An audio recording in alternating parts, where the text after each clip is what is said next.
Dhe le të jemi të qartë, ardhmja e Shqipërisë nuk shkruhet vetëm në Tiranë, ajo shkruhet edhe në Rom, në Athinë, në Londër, në New York, në Berlin, në Zyri, në çdo vend ku shqiptarët jetojnë, punojnë dhe ëndërrojnë. Por pa diskutim e ardhmja e Shqipërisë shkruhet edhe kudo ku shqiptarët jetojnë rreth e rrotull kufive të Shqipërisë, duke filluar nga shteti tjetër i pavarur i shqiptarëve Kosova, e pastaj edhe duke vazhduar me shqiptarët e Maqedonisë Veriut, të cilët s'duhet ta harroj askush, janë një popull shtetëforbus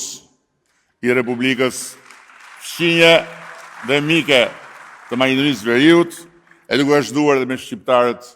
në Maltëzi e Gjetë.